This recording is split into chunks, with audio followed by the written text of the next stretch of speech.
out there tonight? Well, you stumped me now. Check out our website, MannimalResearch.com. Thanks to everybody.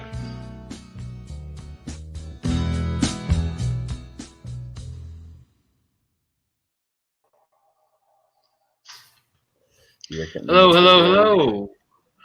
How's it going out there tonight? Hope everyone is having a good night out there. As you can see, my little buddy Walls is not joining us tonight. We got another one of our Mannimal members filling in for him, Mr. Kenneth. How's it going tonight, buddy? How's it going, man? Doing all right, buddy. I appreciate you filling in for Walls and helping us get this show done tonight. Yeah, I hope he gets feeling better. Yeah, we all went on an expedition this past weekend. You were with us and had a couple more team members, and Walls was with us. And he had to take a breathing treatment yesterday, so he wasn't feeling real well. A lot of people don't know this about Walls, but he's got a lot of things going on with his lungs. He's got a lot of problems. He's never smoked in his life, but he has COPD and something wrong with his bronchial tubes or something like that. But so every once in a while, our boy Walls gets under the weather and just has a hard time breathing. So keep Walls in your thoughts tonight. And he hated to miss it, but the show will go on. So we had a pretty good time this weekend, huh, buddy?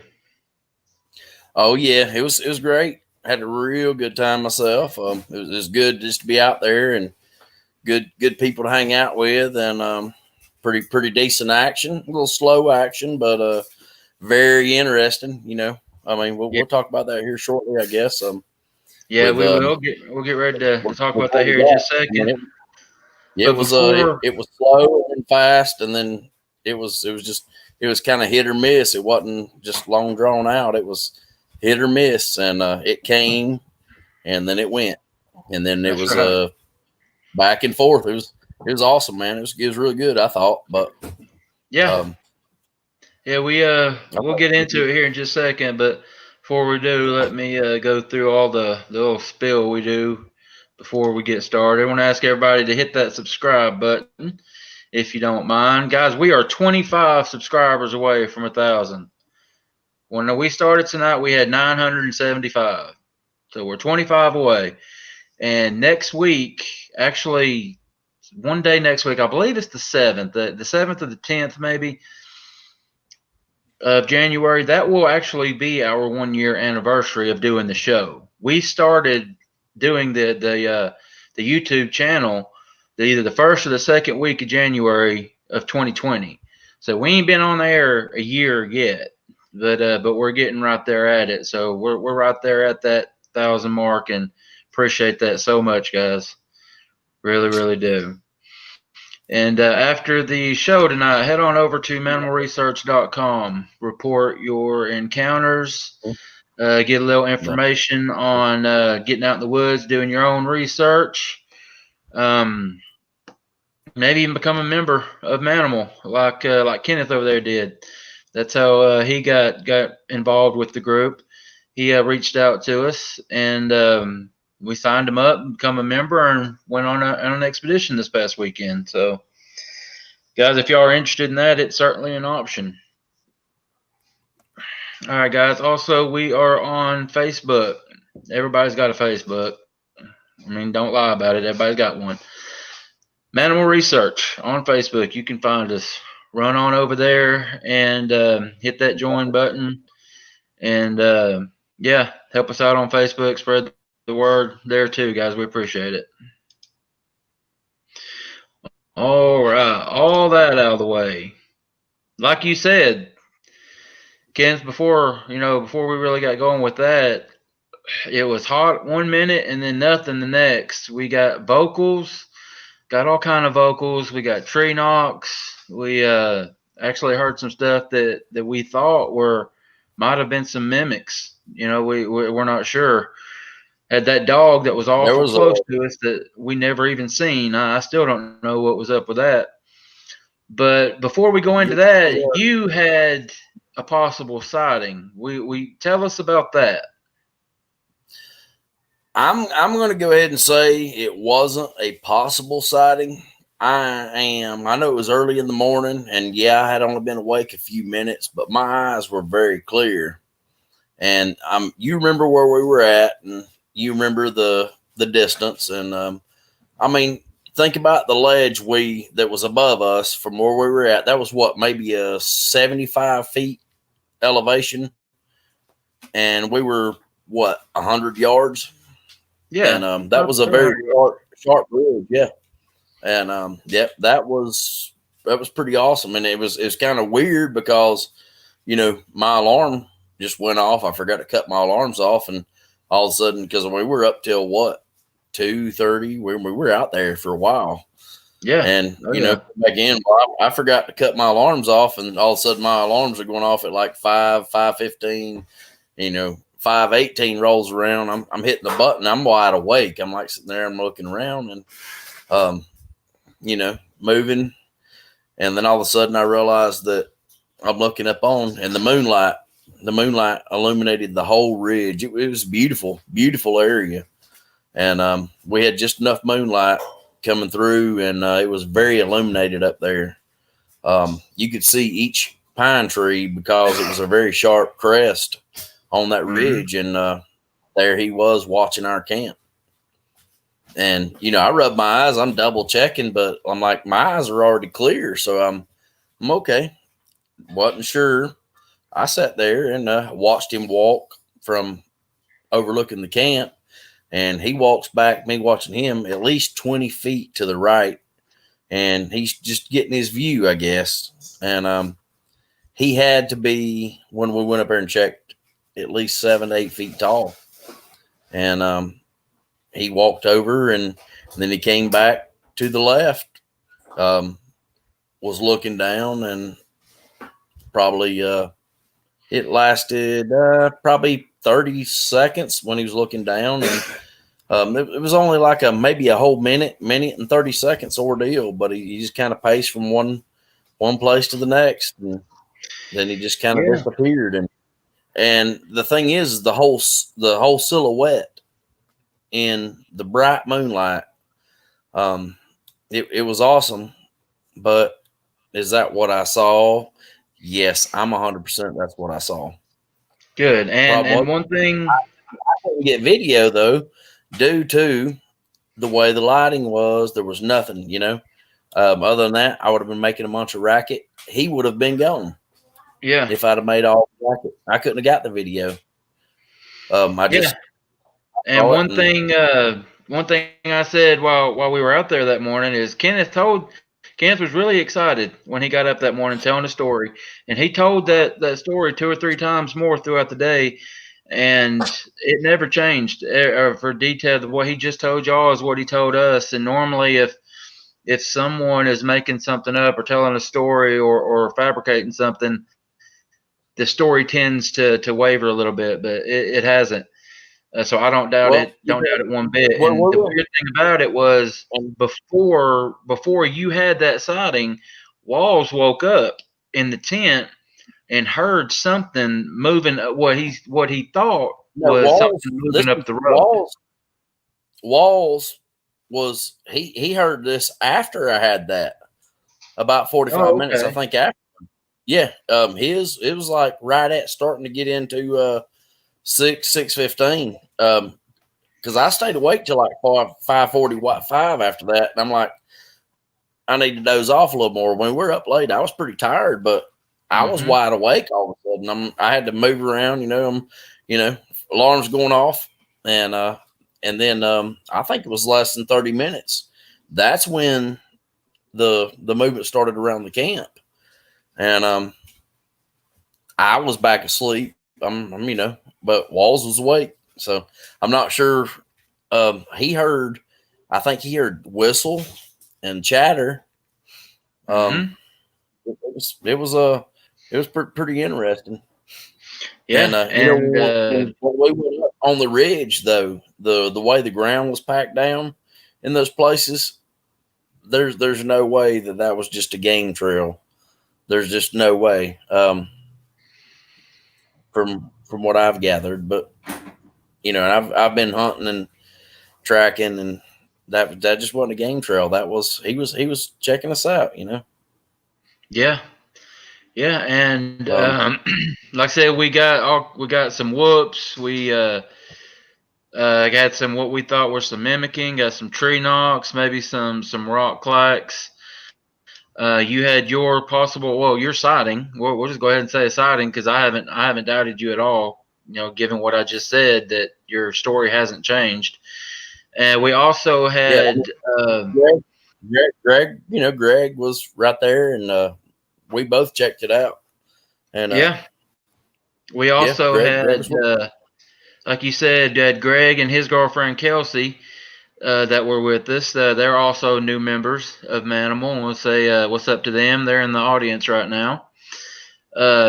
Kelsey believes she saw something like a silhouette through her tent early in the morning. And I was explaining to them that we can't claim that as a sighting, but it was interesting nonetheless, and it got them excited. There we are. That was all of us except for Jordan, my beautiful, lovely fiance, was with us, and she took that picture of all of us. Got Kenneth there, and me and Walls embracing. Y'all didn't know how close we were. And then we got Greg and Kelsey there, and then there's me and Jordan, my lovely, beautiful fiance Jordan. This was her first ever trip. She had a good time. It was it was really fun. She said that she's gonna go back. And we got another trip scheduled up in your neck of the woods for next month on February 6th, right?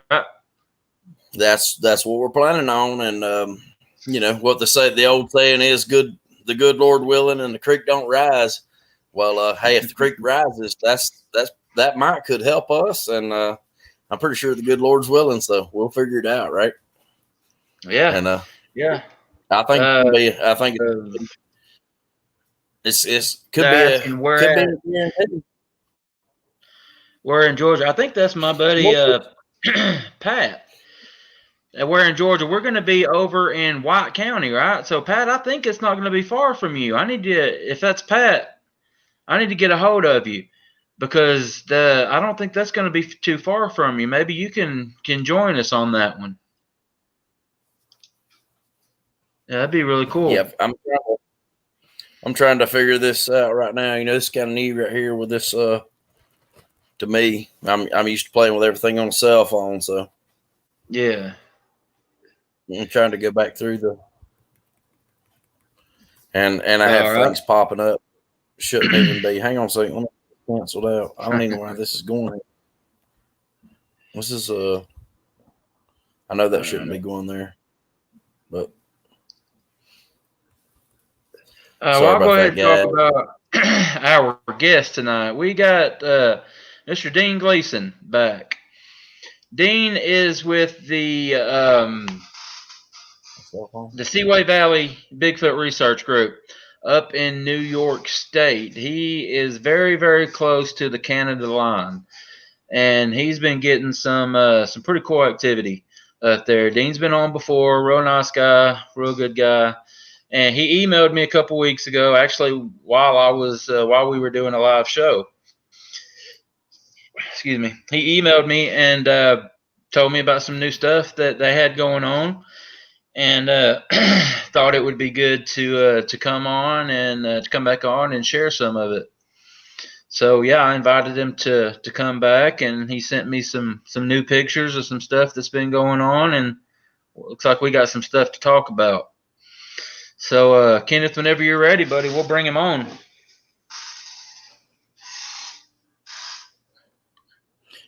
I am ready. Let me, can you hear me? Yeah, I hear you. You ready? Yep, I'm ready, man. How about you? I'm ready. Let's do it. There he is, Mr. Dean. How's it going, buddy? Going real good. How's it going with you guys? Doing well. Doing well. Good to hear. Good How's to it hear. going, buddy? I'm sorry you cut out there. What'd you say? I say, how's it going? Oh, it's going great. It's going great. All right. Yeah. Dean, I talked you up a little bit before we brought you on, but I'm sure I couldn't do as good a job as you can. So just go ahead and tell everybody a little bit about you and your group and what you guys have been doing. Okay. Well, we're right within eye shot of Canada from where we are. The St. Lawrence River runs right down the border, and we do a lot of our research along the river and just inland from it. But we'll go anywhere if there's some good leads coming up on us. We take reports from all over this part of the state, even down into Western New York. We did a follow up on some sightings down in Bath, New York this year, which is down in the Finger Lakes region, which is about 4.5 hours from here. And I took a group out down there bigfooting, and we had a great time. We had some real good action. We found some real good possibilities of some scat and 2 or 3 other things. We got callbacks. We got all kinds of action the night we went out. And we just recently opened up a headquarters out in the woods. We had a little help from our Amish neighbors putting the building up. And I sent you some video of the place. It came out beautiful. We found an old farm that was willing to have us. And there's been Bigfoot activity in that area quite a bit. I've personally had some sightings in that area. Some other people around the area have been filing reports with us. And I found my first castable track there this summer. And just been having a great time up here. Yep, there's the picture of the track. That was a 19-inch long track. So that must have been a big boy. That's a big boy. Yeah. That's I think I impressive. saw him probably 2 or 3 years ago from quite a distance away. It probably was that guy, because the one I saw had been every bit of 8 foot tall, if not bigger. And well, if you don't mind, go back over that encounter. Tell us what happened there. Okay, well, the encounter kind of started maybe about 4 or 5 days earlier. I probably told you this story before, but I was black powder hunting up here, or muzzleloader, some people call it. And I had shot at a buck, and I was pretty sure I'd hit it, but it ran away. So I tried to blood trail it and couldn't find any trace. So I spent about an hour in the brush looking for it, and I made a big loop and came around. And those of you that deer hunt know that a lot of times deer will circle if they're hurt and come back to the spot that they originally remember not being hurt in. And so I thought he might have came back out into the field. So I walked up around, came across an old flat rock, tried to make as little noise as I could. And when I stepped back into the hardwood, I saw something out of the corner of my eye. And at first I thought it was a log or maybe a boulder or something. But after I'd gone a little ways, I realized that there was no boulder or stump there. So I looked again, and I thought it was somebody in a ghillie suit sitting on the ground. And I wasn't very far from him. So I've been having problems with a couple of the neighbors sneaking into that land and hunting. It's all private land. I own part of it. My brother-in-law owns part of it. And my uncle owns some on the other side. So we don't normally let anybody in there hunting. So I was going to say something to this, what I thought was a hunter. And I got probably maybe 40, 50 feet away, and I turned around and I yelled, "Hey, buddy, what's up?" Well, when it stood up, I realized it was not a hunter. It was a juvenile Bigfoot. And he stood up, and I'm guessing he was maybe 4 foot tall. And he stared right at me for a couple of, probably was only a split second, but it seemed like forever when it's happening. But he stared at me, and then he turned around and just walked away. Didn't act like he was afraid or anything. So after I swallowed my heart back into my chest cavity, I said to myself, holy cow, I just said, what's up to a Bigfoot? So, like I said, it was a few days later, maybe a week at the most. I was back in that same area hunting again. And at about 500 feet away, I saw the big one. And he stepped out between two trees and stared in my direction for a few seconds and then stepped back behind the tree. He played peekaboo with me for a few minutes and then he took off. So I thought about that encounter for a long time and I wondered, was that a warning or was it a thank you? Did he thank me for not doing anything to his young when I was right on top of him? Could have easily shot him. Or was that a warning to me that, hey, I'm the big boy in this neighborhood. Don't mess with me. So I've often thought about that, what that meant, because I'm sure that he knew where I was and he let me see him that day. So I've debated that in my head quite a few times. Yeah, I mean, I could see either one of those scenarios. I mean, obviously, unless he tells you, it's going to be speculation. But yeah, I could see either one of those. Yep. So I thought about that for a lot. So it was shortly after that time that I started gifting them back there. I started bringing them, different little treats. I'd bring them some candy, or I would bring them some cookies or something that I thought probably wouldn't hurt them.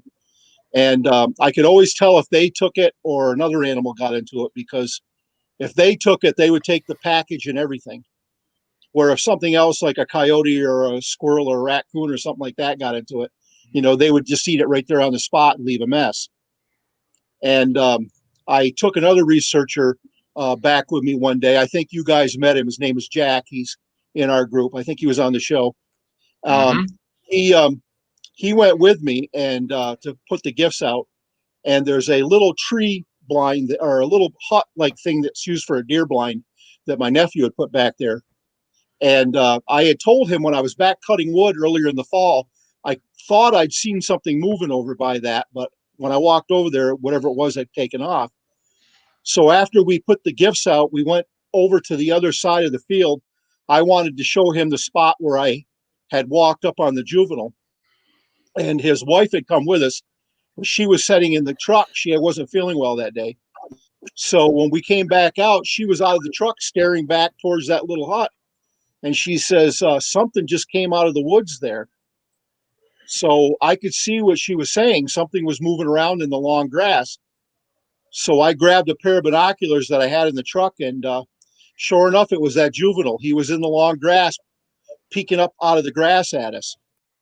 And I think he was heading back to see what we had left him. And we kind of caught him out in the open, and he realized it. So he ducked down into that long grass, and we kept seeing the top of his head pop up out of the grass. And we watched him for quite a while. And then finally I said, well, I think we've disturbed him long enough. I don't want to scare them. I don't want them not to be used to us being back here. So we just packed up and left that day and left him where he was. But as we were watching him, he kept turning his head and looking behind him. And we looked in the direction that he was looking, and we could see the brush moving in there. So I think either Big Mama or Big Papa was probably standing just back out of sight that day. But we didn't see him. But the day I found the track this summer, I had bought a couple of new game cams I wanted to put up. And so I was looking for spots to put those. And there's kind of a big flat rock back there. And it's got one little cedar tree growing in the middle of it. So I thought, well, I'll put that game cam right on that cedar tree facing back toward the hardwood. Maybe I'll get lucky. So I got the game cam all attached to the tree, and I went around to the back side of the tree to make sure the strap was nice and tight. And I looked down, and there the track was. It was right behind that tree in the moss. You could see where the toes had shoved up under the moss when it had stopped. And I just happened to have some plaster of Paris that I had, that I was carrying with me. Yeah, there's the track. When I went on the expedition down in Bath, I had taken a lot of supplies with me, and I still had the plaster of Paris in my Jeep, so I brought it over and I made the cast. And that's the first one I've ever done myself. So it's probably not the best, but I did my best. Yeah, I mean it's not bad. It definitely shows a good outline. Yeah, the toes weren't real distinct because of what it was in. It was in mostly moss because, like I said, that's all flat rock in there. But it was plain to see in person that it was a track. I mean, there was nothing else it could have been. Just the way the shape of it. I really don't think that the toes are ever going to be really that distinct unless you're in sand, complete sand. I really don't. They don't use their toes to walk unless they're having to dig, is the way I see it. That's my opinion on that. I just don't think you're going to get great toes. If you look at the top, I really don't. I think they walk. I think they're going to go heel and then maybe the ball right before the toes, and you're just not going to get toes. I just really don't, from everything I've seen, but I'm still kind of new into everything. I think it's going to have to be a real good light sandy spot to really get toes. Other than that, you can get a print, but I don't think they use their toes. With this particular, I didn't mean to interrupt you. In this particular track, in person, you could see where the toes were. They had kind of went up under the moss a little bit, but they really when I did the cast, they really didn't show them. But when you could see it, with your eyes when you were looking at the track. Yeah, and I tried to take pictures this weekend, and you could see it visually where there were toe prints. But you're not going to get them through the picture. There was nothing we could do with the cast. It's way too wet. It's never going to set the way things were, the leaves, everything is there. But I really don't think 9 out of 10 times that you can actually get the toes until you're in maybe a real sandy or something. I really don't know. I just don't think the toes are going to put weight in. Their feet are so big. I think it's the ball, kind of like the ball of their, like our heel, and then kind of like our palms. I really don't think you're going to get toes unless it's just maybe some nice little pluff mud or maybe some sand. Other than that, you'll just get get the full out. Real soft mud. Yeah, I mean, dirt, maybe. Yeah, if we were walking and say I used to go barefoot everywhere. If I was doing something and walking through, you wouldn't see my toe prints. You couldn't because my foot was already hardened to do everything. I think it's going to be really hard to get toe prints. Yep. I just think that, because I used to go barefoot everywhere as a kid, and I get thinking back on it, and and you think about it, you probably didn't leave toe prints, so you've got to have really good pluff mud to get toes. Other than that, you'll get a perfect print of a foot and exactly where it went. Just near where I found the track, there's an old camper that's not used anymore, and I sent a picture of this to Wayne too. There was finger marks, and I mean big, wide finger marks on the glass of the camper. That's what I was about to ask you to talk about, Dean. I'm glad you brought that up. Yep, this was within a stone's throw away from where I found the track, and so that's what made me think they were related, because that land, nobody goes back there, especially that time of year in July. The only time anybody's back there is the farmer takes the hay off the field back there, but as far as I know, none of them go in the woods. And I was walking around there looking for other sign. I found a couple of spots where it looked like maybe a deer blind, a natural deer blind for the Squatch they had set up. And then I walked by that camper and I looked over, and those fingerprints just stood out like a sore thumb. No pun intended there. But as you can see, those are a lot bigger than a normal person's fingers. I mean, it looks like it. And if you want to talk about something that looks bigger than the normal person's, let's pull that up. Oh yeah, there's the Squatch scat. We found that down in Bath, that was probably 40 or 50 feet away from where the eyewitnesses had seen the Bigfoot staring at them. I had gone to a convention down in Baltimore in February of last year, just before all the excitement started.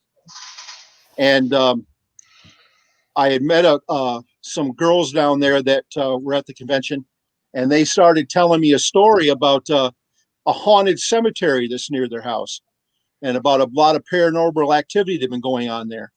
And one of the ghost hunters groups, I don't think it was the main big guys, but it was one of the internet ghost hunters groups had come there to do an investigation of the cemetery.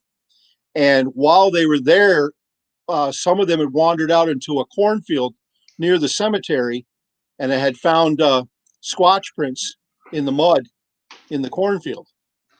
And it was shortly after that that the one lady's son-in-law and her niece had seen the Bigfoot in off their back porch in the woods right next to their home.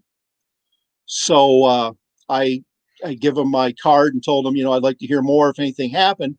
And I got an email about a week or two later asking me if I would come down and do an investigation, because there was a lot of activity going on their farm, and their farm butts right up against 2,000 acres of state land.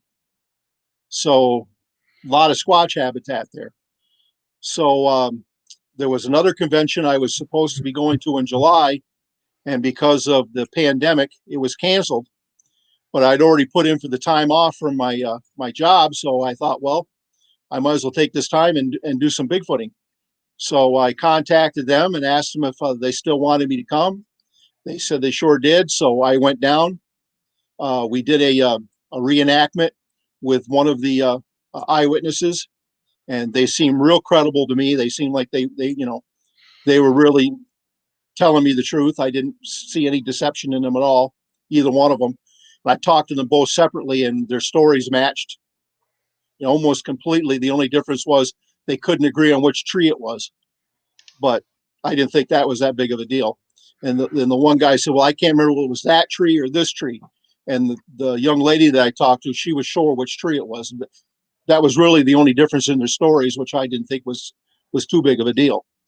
And so anyways, we did a night investigation that night. I took both of them with me and a couple of other family members.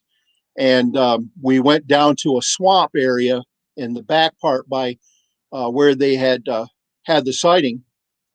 And we started off by doing a couple of tree knocks. We didn't get any response from that.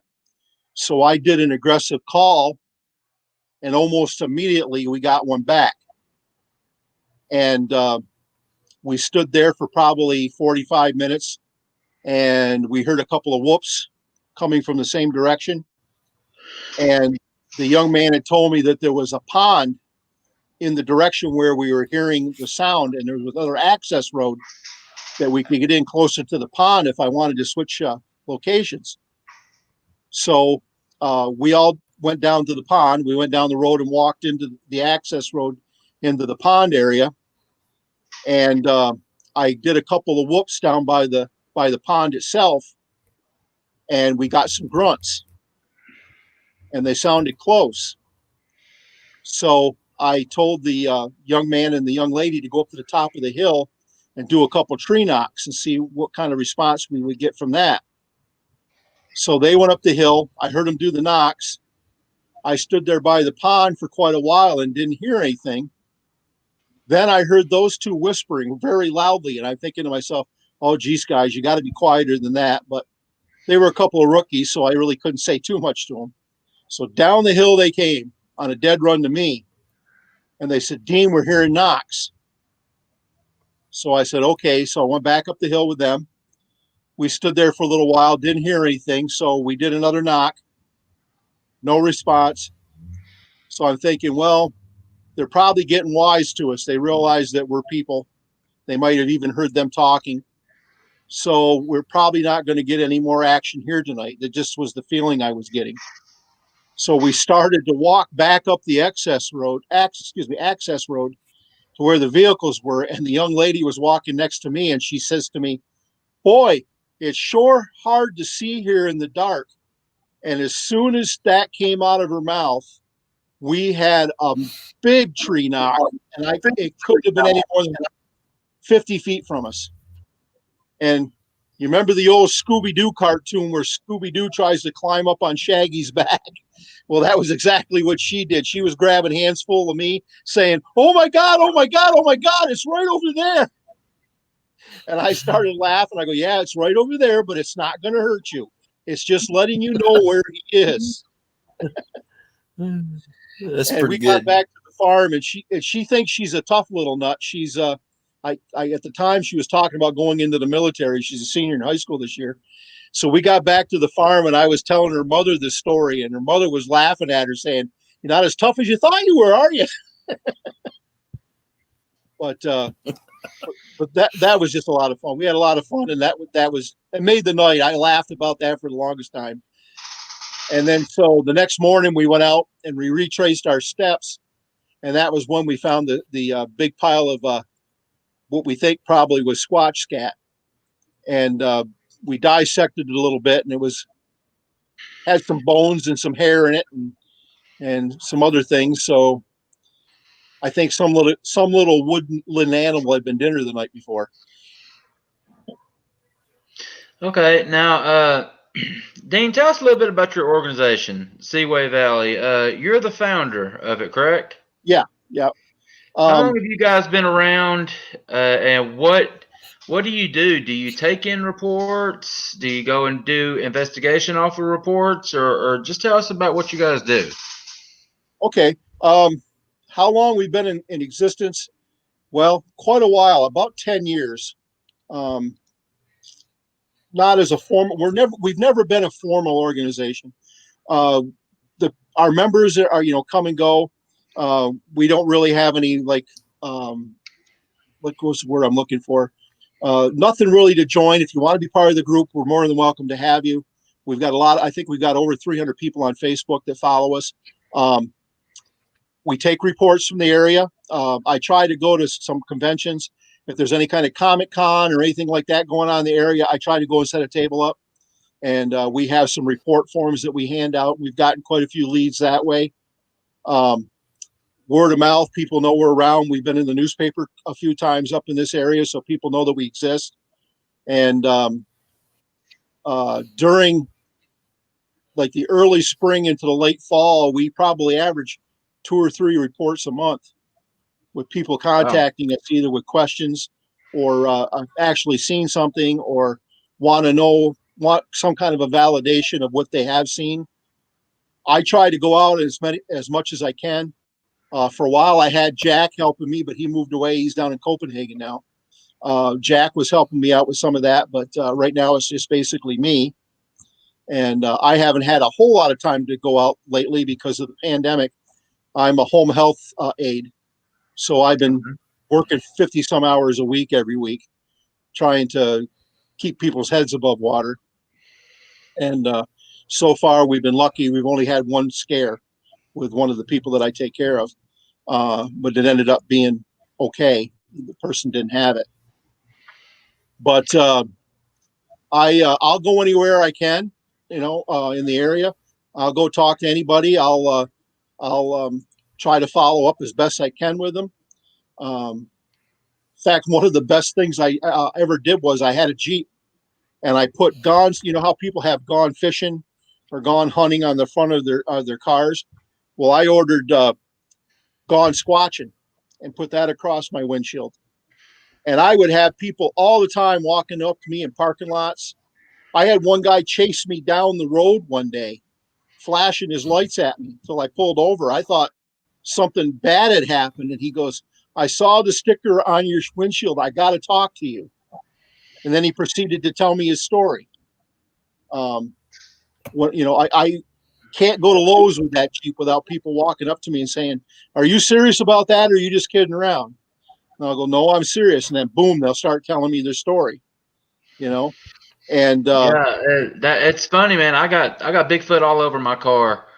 as the guys Kenneth and the guys that went this weekend can attest, I'm not shy about promoting it. We were on our way up, and actually, Greg and Kelsey were behind me. They were following me up, and I stopped and I got gas. And as I was pumping gas, somebody come up to me and was asking me about it. Kind of held me up for 10 minutes, asked me what I've seen and what I've heard and what they've seen and heard. So, yeah, you do. It gives you the opportunity to meet a lot of people. Oh, it sure does. You never know what's going to happen. You know, I was in line at Burger King one day, and there was a lady in front of me had a Gone Squatches sticker on her bumper. So I blew my horn at her, and she rolled the window down. And I go, Seaway Valley Bigfoot Research, and she goes, "Do you have a card?" So I got out at the I actually got out of my Jeep at the drive-through and walked over and handed her one of our cards. You know, and I gave this guy one of my cards too. Yeah. Yeah, and the research area that I've been having the best luck in is the land that I actually own. I really think that I have at least a family living on that property. I found, you know, I told you I've seen the juvenile, and where there's one, there's got to be at least three. If you see a baby, there's got to be a mom and a dad there too, somewhere. So I'm guessing that there's at least three of them on my property. And my brother has a farm within 5 miles of my land. I saw one down on his property one time. I've heard tree knocks down there. I was just trying to read what the guy was saying down here. I saw my name. But anyway, just the day that we closed down the headquarters for the winter, we have a lot of snow up here. You guys are down in Kentucky, right? Am I thinking wrong? No, I'm in Tennessee. Tennessee. Kenneth is in South Carolina. Walls is in Georgia. So we got the little triangle. I'm thinking of another buddy of mine, Steve. He's in Tennessee. Okay, I'm sorry, but both you guys are down in the southern area of the country and don't see a lot of snow. We get a lot of snow up here. We got 5 inches just this past Saturday. Wow. So the area where the headquarters is that I sent you the pictures of is inaccessible. There's no roads into it. You have to drive across the hayfield on a wagon road to get to where the headquarters is. So I had to close it down for the winter. And I went back there before the snow hit to put out some mothballs and some peppermint sticks and stuff to keep the mice and everything out of the building for the winter. And as I was driving out, I'm pretty sure there was a Squatch standing in there's an old cow lane that runs between where our property is and the farm next door. And boy, there was something big and human looking standing in that cow lane when I came down through there. And I stopped and turned around and came back, and it was gone. But I saw it as I was coming around to go back out to the main road. But that area is just really, really squatchy. The neighbor on one side of me saw a Squatch picking corn out of his silage wagon. I know you guys probably been around farmers, so you know what silage is. It's chopped up corn that they put in the silos and feed the cows in the wintertime. And it's chopped up pretty fine, but there's still big. If you look through it, you can see the corn kernels. And he said this Squatch was standing next to the wagon picking the corn kernels out of the silage when he walked up on it. And that was on one side of where our property is. Down the road, this is a guy that stopped me in Lowe's parking lot. He said he thought he had a bear problem. He thought he had bears in his cornfield. So him and his buddy went back to see what was going on, and they found the path where wherever it was coming in and out of the woods. And they looked down, and his buddy says, I've seen a lot of bear tracks in my life, but that don't look like a bear track. He goes, that looks almost human. And as they were standing there, they said they smelt something, and they turned around and looked, and here comes Mr. Squatch walking down between the corn rows with an armful of corn. And it saw them, and it turned around and went back the way it came. And he said to his buddy, did you see that? He goes, yeah, I saw that, and I'm glad you're fatter than I am, because he'll catch you long before he catches me. Let's get the hell back to the truck. So he says, off they went. But wow. A lot of Squatch activity in that area.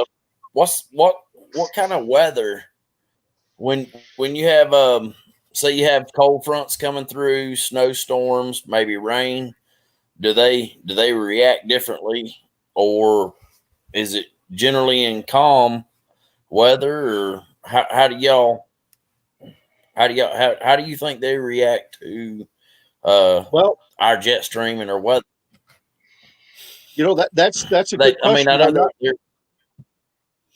you get more action when there's a storm coming in, or before, or during, or after, or they just during the they winter run time. kind of like During the wintertime, I haven't really been back there too much just because it's so inaccessible. Yeah, it gets hard to go and see. Yeah, it just gets hard to go out there. I went back one time in the late fall, just after deer season. I went back and put game cams up. This is before I realized that they really don't do too much good. You're not going to really catch a squatch on a game cam. I don't think. I personally think they can see the infrared. I really think they can. I think you're right. Or they've just gotten smart enough that they realize they know that's something they shouldn't go near. But I went back and there's a tone. There's a tone. The cameras put off a certain tone or something. Maybe a little buzzing that we can't hear. There's something, and they can hear that. I mean, our dogs can hear, a whistle that we can't hear. So, I mean, why would they not be able to hear it? There's a tone that goes with that. 4 AA batteries or whatever it is you're putting in that, and there's going to be a buzzing or a humming, and I think they hear that. They're more in tune. One time I got eye shine, and that was the only thing I've ever gotten on a game cam, and I'm not even sure it was a squatch. I got eye shine one time, it snowed the day I went back and put the game cam up, and I put it up. Was kind of an obvious spot. It was a fence post and like on a clearing, and I put it up on the fence post, and I left it there for about 2 weeks, and by the time I went back, we'd had a little bit of a thaw. Most of the snow was gone, but there was a strip of snow right down the edge of the woods, the shadows of the trees that kept the sun from really melting it. And I found tracks in the snow there, but it looked like the squatch walked right down along the edge of the fence until he got to where he could see that game cam on the fence post, and then he turned and went back into the woods. If he'd have just went another 20 feet, I'd have had a picture. But he turned just at the right time and went into the woods. So after that, I never put him up obvious like that again. I still put them up every once in a while, but usually all I get is picture of deer, which is good too because I'm a deer hunter. So I know what kind of deer I got in there. But this past fall, I did pick up eye shine once, and there was a deer in the picture too. So I'm thinking maybe it was coming up, trying to sneak up on the deer, and I just accidentally got it looking through the bushes at me. So, but it wasn't conclusive enough where I could say it was a Bigfoot. It was just eye shine.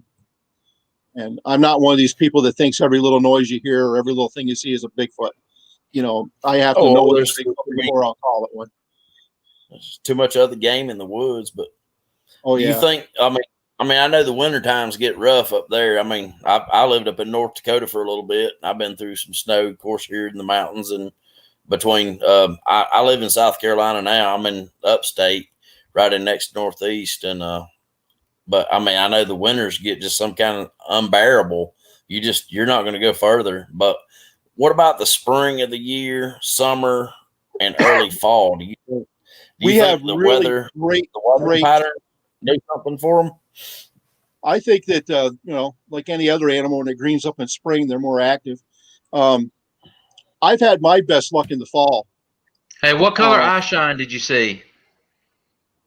It was kind of it was white. It wasn't they always say it's red, but the pictures I got, it was kind of a white eye shine, and it was in the brush behind where the deer were. So it looked like the eyes were too far apart for it to be a deer, or something of that size. It had to be something bigger, but it wasn't clear enough for me to say it was a squatch. I'm not going to say it was a squatch unless I'm pretty sure. And like I said, that's the only time on a game cam where I ever got anything, you know, that I couldn't identify. But Okay. I get a lot of action in the fall where I am, but I spend more time in the woods in the fall, I guess. So maybe that's the reason why. I try to stay out of there during the summertime because I don't want to spook them. I'll go back there and put some stuff out for them occasionally, especially after the farmer gets the hay off the field, so I can get back in there further. But I try to stay out of there as much as I can. I don't go in the woods unless I have a purpose, because I want them to get used to me, but I don't want them to think I'm back there trying to bother them in the area that I own anyway. I want them to, like I said, get used to me, know when I'm not there to hurt them, that I'm there, that I respect them, that, so that maybe I'll get lucky and they'll let me see them once in a while. Like I was talking about with that big guy, where it still makes me wonder whether that was a reward or whether it was a warning. But I've been back there and heard them push trees over. I've been back there and heard them do wood knocks tons of times. They'll give me a whoop every once in a while or something like that. So do you think that you're building a relationship with them? I'm trying to. I really am. I'm trying to. I'm trying for them to get used to me. One thing I heard is you always should not wear real bright colors around them. You should wear like muted colors, and some people say you should always wear the same hat. If you're around them all the time, you should pick a hat and wear that hat all the time. So that way they can pick you out and say, okay, that's Dean. That's my Littlefoot friend Dean. He wears that hat all the time. He doesn't bother us. He leaves us cookies or something. However they think, I always hang out with somebody that leaves me cookies. You take all the pictures you want, buddy. Just leave me some cookies. And the spot that I picked for my gifting spot is within eyesight of my tree stand where I hunt a lot. So I'm thinking if they get used to me putting the stuff there, maybe one of these days while I'm up in the tree stand, they'll come wandering over. Oh, I wonder if Dean left us anything today, and then I'll get a pretty good look at one. I've been up in that tree stand and had them whoop at me. I've been up there and I had one growl at me one day and scared the hell out of me. That was when I first realized they were in there. That was the first actual encounter of any kind I had. Was I got a real aggressive growl one night back there while I was deer hunting, and that was when I knew something was up. And then I started paying a little closer attention, and then I found a few tracks here and there, some in the mud, some in the snow, and then other things started happening back there. Then I started hearing from other people that they were seeing and hearing things too. And I have a sister who's a non-believer, and she lives out at the end of where this property is. And she was having a bonfire last summer. And I think one walked right behind her house between the woods and her bonfire. She keeps on saying it was a bear on its hind legs. But I keep on telling her a bear doesn't walk that far on its hind legs. You probably more than likely saw a Bigfoot. You didn't see a bear. And she goes, it was, it was big and tall, but it must have been a bear on its hind legs. And I'm like, nope, they only walk short distances on their hind legs. They don't walk a long way. And, you'll hear a lot of skeptics will say that, oh, it must have just been a bear. Well, bears and Bigfoot act a lot different. Yeah, they look a little different too. Sure do. Mm-hmm. Yeah. I get so tired of hearing that it was a bear crap. I mean, anybody with half a brain can tell the difference. Yeah. Yeah, and especially if you spend any kind of time in the woods too. People say, "Oh, you must have heard a bobcat, or you heard some other kind of animal making a noise." I've heard all those animals make noises before. I know what they sound like. I'm not going to be fooled by that. When I hear a Bigfoot, I know it's a Bigfoot making a noise. It's not a bear. It's not a coyote. It's not a bobcat. It's a Bigfoot. And I'm not one of, like I was saying before, I'm not one of these people that says every little noise I hear in the woods is a Bigfoot. I know it's not. Yeah. But you can tell the difference. Once you've had some experience, you can tell the difference. Now, what about orbs? You had any experience with orbs? Nothing with orbs, but I got something on a game cam last summer. What I'm still debating what it is. It was up in the air. Whether I'm leaning towards it might have been a drone. Somebody might have flown a drone in there, but we saw something really weird that was up in the air. We tried blowing it up and everything else. Couldn't make out what it was, but it was the only thing in that picture, and it was the only picture in that sequence on the game camera. But I've never seen any orbs back there. No. All right. All right, guys, we're coming up on an hour. All right, right now. So, Dean, buddy, I appreciate you coming back on. Hey, thanks for having me. Yeah, man, awesome. Glad that we were able to set it up. Is there any you want to give a shout out? You got a website or a Facebook group or anything you want people to go check out? Yep, we're Seaway Valley Bigfoot Research on Facebook. We're always happy to have new members. I try to screen everything that goes up on there. I try to make sure that nothing fake goes up there. Every once in a while, I'll get fooled. If I find out I was fooled, I take it down. A lot of funny memes. I'm always looking for Bigfoot memes. I stick them up there. A lot of little Bigfoot cartoons, whatever. I try to make the thing fun. But we're also there to take people's reports and listen to their stories. Wayne, do you have time to maybe 10 minutes of Q&A? Dean, do you have 10 minutes for Q&A? I'm sure. Can we figure this out? I'm having a hard time over here. I'm trying to. Yeah, we usually do Q&A throughout the show, and I hadn't seen a whole lot of questions. But yeah, anybody got any questions? Send them right now. Send them and put them in all caps. Everybody, because I've got some questions too, but he's answered every one that I've had, Yeah, and I feel his theory is just the same as mine, and I'd like to see what everybody else has got to say. We might actually set up, Kenneth. We might actually set up a Q&A for next week. How does that sound? Let you come back and we'll have walls on. I'm not gonna lie to you. I'm using this little Chromebook. It's trying to set itself up at the same time. So every time I've come over and looked over to the comments, something's loading constantly, and I'm trying to clear it out so I can go through it and everything. And the rest of the stuff, everything he's like, I was trying to ask questions and maybe get people involved, and he's got same theory I do about things. It's just it's awesome, especially this past weekend with what I saw. I wish I could have got it on video, just like everybody wants it on video. But yeah, we got one question that just come in, Miss Chelsea Stewart. Have you had any other house disturbances besides hand smears on the window? Which the hand smear on the window happened at your Bigfoot hut, right? No, it didn't happen at the headquarters. We used to have a camper that was further back in that we used for just overnight stays if we were back there, doing research, someplace we could crash if we wanted to. But we haven't used that camper in years and years and years. In fact, the roof caved in on it. It leaked over one summer, and it's unusable anymore. Heck, actually, I kind of have a funny story about that.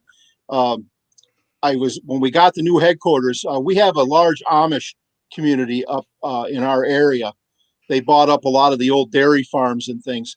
And so the Amish actually built our headquarters for us. And I made a kind of a deal with them and got a real good price on the building for them and from them. And so anyways, I was moving all of my old equipment from the other place into the new place, and I couldn't find my coffee pot. I had one of those old-fashioned coffee pots, you can put on the fire. It's got the percolator in the middle, kind of like you see on Gunsmoke or whatever that sits on top of the wood stove. Well, I couldn't find that coffee pot anywhere. I looked everywhere for it.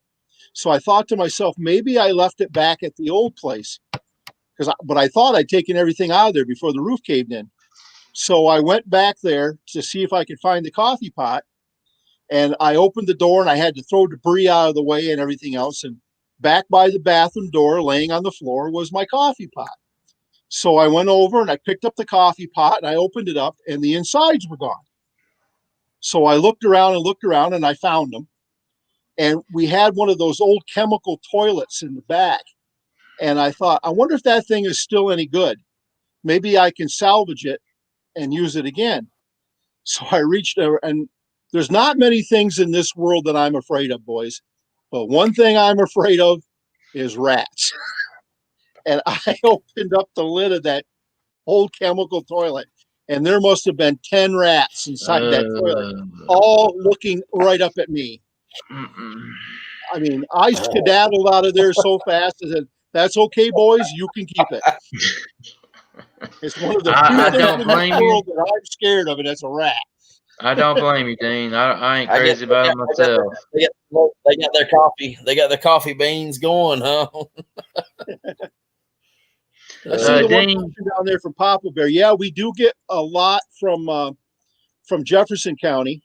I haven't had anybody from Oswego County get a hold of me, but we do have people from Franklin County, which is on the other side of St. Lawrence County, which is where I live, especially up at the Akwesasne Indian Reservation. I've actually had some of the tribal members contact me and talk to me about different things up there. Down towards Brazier Falls, which is over in Franklin County also. I've talked to some people from Fort Drum. There are sightings up on Fort Drum, which is the big military base up here, boys. If you've never heard of it, it's where the 10th Mountain Division is located, which is a pretty famous division. They get deployed quite often, and they're in the news quite a bit. Their base is within 50 miles of where I am right now, and they own a lot of land up in there, a lot of woods. All right, yeah. We've gone over an hour, so I think we're gonna cut it off here for tonight. I gotta get up in the morning for work, but me too. I do want to, Kenneth, to answer your question earlier. I do want to set a Q&A up maybe soon, and we'll get you back and try to get a few of our members on. I was trying to. I couldn't highlight anything, I don't guess, but I was going to try to highlight a few things and maybe chat back and forth or something. But it's probably my technical difficulty because I'm ignorant. No, I believe to highlight anything and to comment on there, you have to be hosting the thing, and I'm the one hosting it, so I'm the only one that has that capability. But anyway, Dean. Well, hey boys, I thank you for having me. I appreciate it. Yeah, Dean, I appreciate you coming back, buddy. Bigfoot. Love talking about Bigfoot and love talking to other researchers. So it's a lot of fun. And it's my pleasure. Same thing here, buddy. Yeah. I was very, very, very interested, man. It was it's always out there, and the mind and how it goes, and hey, we're all here to learn. So, well, someday maybe after all this madness is over with, you boys can come up and visit me, and I'll take you around and show you the sights. It's worth coming up just to see the river. I absolutely want to do that. Beautiful place. Great. I'd love to do that. I'm gonna take you up on that one day, Dana. I promise you that. My fiance wants to go to New York City, and that could be my excuse to get her up there. When we're done, we could swing up north to see you. We're about probably 6 or 7 hours north of New York City, but I swear to you, it's worth the trip. You'll love it up here. We got the Adirondacks on one side. We got Canada right straight ahead of where I'm looking right now. The St. Lawrence River is one of the beautifulest rivers in the world. Thousand Island region, look it up. You'll see all the islands, and there's lots of nice things to do up here besides going squatching. That's just a bonus. Yeah. Yep. And you're welcome anytime. Thank you, buddy. You have a good night, okay? I might take you up on that. I might take you up on that pretty quick as I can. Good. But have a good night, buddy. You too, guys. Have a good night. Good night. I did want to make notice. What's that? Yeah, Lockbeard on here did ask a really good question earlier, and I did notice it. Yeah, And did you see Lockbeard, the reason I all didn't, the reason I didn't bring it up, Lockbeard, or ask him, was that kind of question. We just didn't have the time this late in the show to get into Well, it. did you But see, you see the other stuff he said he had posted or something? It's just he's a troll, I think. But I didn't know he asked a really good question. I don't know if he was. He said, I don't even know how to go back with the comment. Well, I guess there's still 21 comments. I can't, dude. I don't know how to work this computer thing. That's the problem. But yeah, we're hold on. We'll say our goodbyes and then we'll talk about it after the show.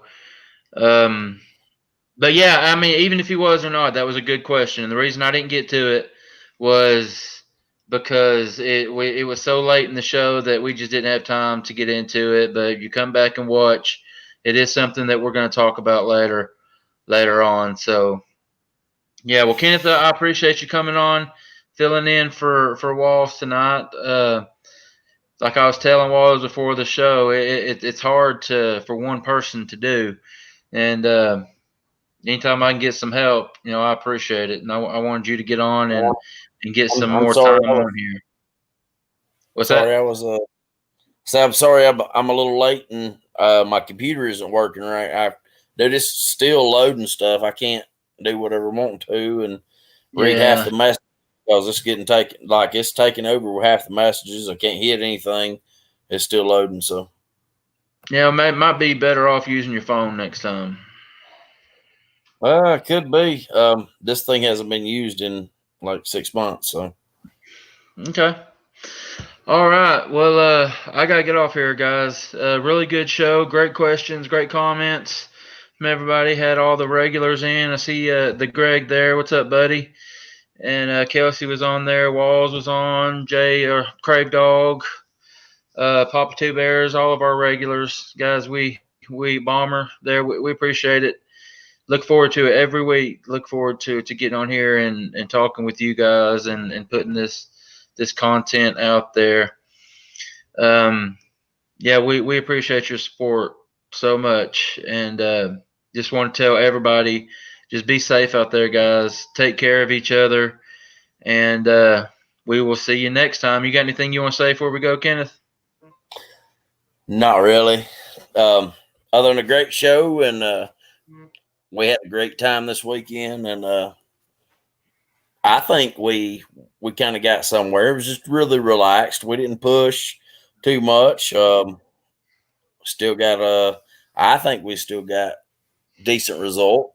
I think we go back, it'll even be better.